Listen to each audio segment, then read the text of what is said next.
Hey gamers, it's Ed Park aka Taugrim, bringing you my first Jedi Consular Shadow video for Star Wars The Old Republic.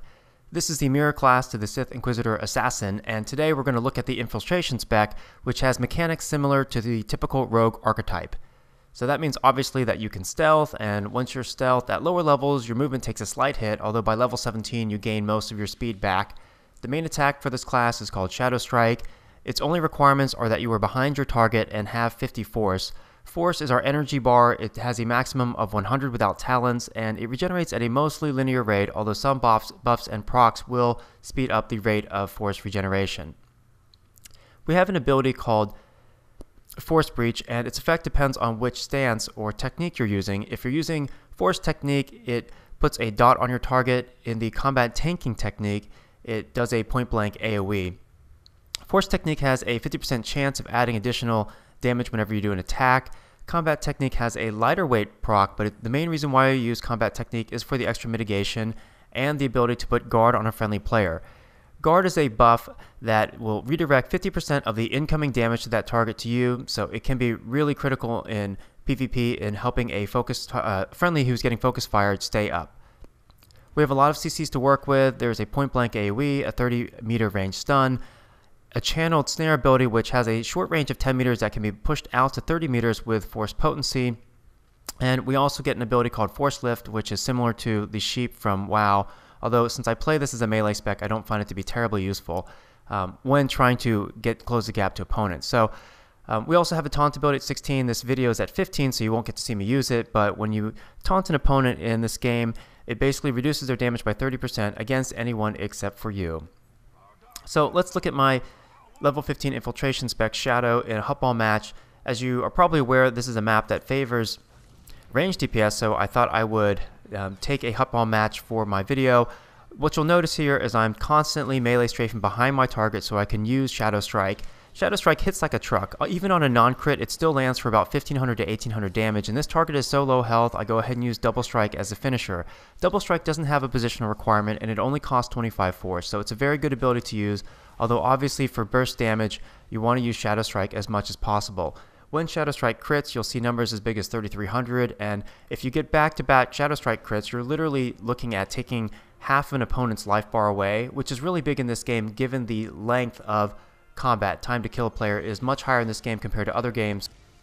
I nail the EFC with back-to-back Shadow Strikes, get knocked back from their teammates who peel for him, and then I find a low health target here who is one-shot material once I land a crit Shadow Strike on him. As I'm closing the gap back to the enemy flag carrier, I use Project, which has a 10-meter range, so you can use it at 10 meters, close the gap, and you'll regen your force along the way, so you can start using your melee abilities. And obviously with this spec, the most important ability to use in your rotation, especially when you're at high force, is Shadow Strike. You can see I get a 3200 damage crit there, which is just massive, and then we help drop the enemy flag carrier. Now, I do make a mistake here. Initially, it looks like we've got a 3v2 or 4v2, so I figure, hey, we can probably burn down these Imperial players before, I'm going to die. It turns out that was a miscalculation on my part. We're all hurting here. You can see everyone is at low health, but I should have tossed off the ball before dying. Now, this isn't such a big deal here because in a moment, the three friendlies who are up actually kill that flag carrier. I'm trying to catch up with our friendly flag carrier, and you can see that Sentinel used his Force Leap to close the gap and got a clutch cap there. Really nicely played. We're up 1-0 now, and I use my stun to allow back-to-back Shadow Strikes, and this is important. A lot of times if you can bury someone in an HP deficit, other players will switch over to that target, so you can see my friendlies are also helping me drop that player, so we finish them off pretty quickly. And then I have a little bit of a health gap, so I go ahead and start to pop the regeneration, but I see enemy players coming and I pop my stealth. Remember, popping stealth is more important than getting your hit points back. You can always stealth and then go find a quiet spot to go ahead and use your regen. I see an enemy player pretty far away. I go ahead and pop Force Potency and then Telekinetic Throw, which will push out the range of the channeled snare to 30 meters. And those players come back. This is now a 1 versus 3, so I'm strafing around back to friendlies to relieve focus fire and opportunistically find an opponent here at low health, and I deal about 4,500 damage in 2 global cooldowns, which is just awesome, 1 crit and 1 non-crit. And then I pop a health consumable to get my health back up to around 70%. There's that old joke about a bear chasing you and your friends. You don't want to be the slowest runner. It's kind of the same thing with your health in this game, since everyone can see your health bars. you want to keep them up as high as possible. And even in a pug like this, you know, I'm using my health consumables really aggressively to keep my health up, and then I get a clutch heal. Now, right there, I create a small gap by strafing a little bit away and then activating my AoE knockback. And the reason why to do that is it takes a little bit of time for our knockback to fire. It doesn't trigger until you land. So what I'll do sometimes is move just a little bit away from my opponent. So even if they move a bit before the knockback triggers, I'll still have the angle that I intended to, like I did right there. I knocked the guy who was at high health off the platform so that we could kill his friend.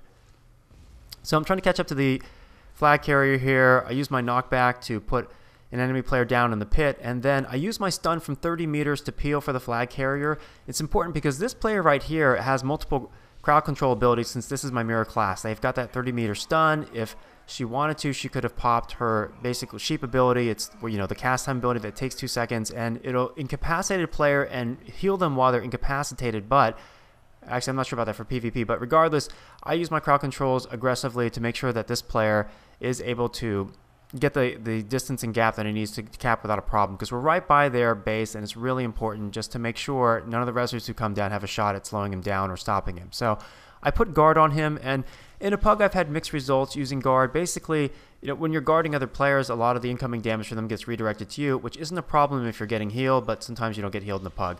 Now you notice right there, I stealth in front of this player, and I know that he knows that I'm there. It's not to get the element of surprise, it's to proc my force regeneration, which happens when I exit stealth. And I find a player here who's just running away from me, giving up his back. He's not trying to strafe, and he's in such a health deficit. By the time he tries to heal up, it's too late. And as a healer, you want to be very preventative. You don't want to heal when you really need to heal. You want to heal before you really need to heal. And that player was making that mistake of waiting too long and giving up their back and making my job very easy. Now I'm trying to cover the flag carrier here by burning down low health targets. I use project while closing the gap to this player, and then get the finishing blow there with a 1500 Shadow Strike. It really is a fantastic ability, and in my opinion, the degree to which you are effective as a Shadow depends how good you are at melee strafing. If you can stay at your opponent's backside consistently and get off a lot of those Shadow Strikes, you'll wreck people. If it's something that you're not as good at and you want to play a melee, a class like a Sentinel is probably a better fit, because it doesn't matter which facing you have, and as a Sentinel it's very easy to close gaps to opponents using the Force Leap mechanic. Now check this out, I get the flag and we go ahead and I'm moving along here. Most of the enemy players don't engage us, so there's no need for me to go ahead and pass off the ball, and I do almost get caught here in a moment. The good thing is that I have my CC breaker, so I get stunned right on the far side of the pit. If I had been stunned in the pit, I would have popped my CC breaker immediately. A friendly player comes over, knocks him back. I stun one player, and I use my knockback and then waltz into the end zone. Now there is something which I need to change. I'm sitting there hopping up and down as I ran, and I heard from chat room that during one of my streams that, hey, if you're jumping up and down while you're moving, it actually slows you down. So Salvix and I tested this in the Republic fleet by running back and forth, and it turns out the chat room is right. If you're hopping up and down while you're moving, it does slow down your rate of movement. So this is a habit that I need to break. I'm very used to hopping up and down while strafing to make sure that I don't get caught on any kind of rock or terrain obstacle. But in general in this game, while you're moving, you want to keep your feet planted on the ground unless you really need to clear an obstacle or gain some Z access. So it takes a few attempts for me to use the elevator to get up top here, and I start taking some fire from the enemy players in the middle of the map. So check this out. While moving, I'm using the terrain to my advantage. I strafe a little bit to the right here just to get out of their line of sight using that ledge, and since I'm starting to drop in health and I don't have a pocket healer, I go ahead and pass it over to this higher health player. A Shadow Assassin at upper levels makes a very good flag carrier because we get an in-combat sprint. I don't have that ability now, so a lot of times what I'll do is just peel for the flag carrier and apply pressure. So this player I stunned, got back-to-back Shadow Strikes, tried to punt the player into the fire but didn't quite have the angle. And then we come over, our flag carrier drops, unfortunately. This would have been a good time for me to use guard. Like there's some times in this match when I go back and look at the footage, like, okay, I should have used it. And, you know, again, you need to be careful about your use of guard in a pug, because a lot of times you can't expect healing. So, you know, you got to know that when you're eating someone else's damage that, you know, for a friendly player, you know, it's worth it in some cases to make sure that the other player doesn't die, but, you know, you also have to be aware that you're just going to have a bit more downtime. All right, so also, I just ninja'd a kill there on a player who's at low health, and it's important to remember that a player who's at 1% health can still do as much damage, healing, or CC as a full health player. So you want to be opportunistic, keep an eye on the health bars of the enemy players around you, and if you see someone getting dropped quickly, go ahead and switch over, help focus fire, because it will tilt the numbers in your advantage. The top 2 damage dealers in this match were range DPS. Again, Huttball is very range friendly. The one melee who outdamaged me by 1000 damage had 9 levels ahead of me. So I did finish tops in the match with 16 killing blows. Hopefully this gives you a sense of the potency of the Shadow spec. We have some good CCs, excellent burst damage with Shadow Strike. It's not a spammable ability, obviously, because of its high cost, but used situationally, you can really apply pressure to players even when they're being healed and burn them down. For more content, check out my other narrated YouTube vids and watch me stream at twitch.tv/Taugrim. I play PvP and PvE with live commentary, and I interact with the chat room during breaks. Let me know what you think of this video. Take care. Game Breaker TV.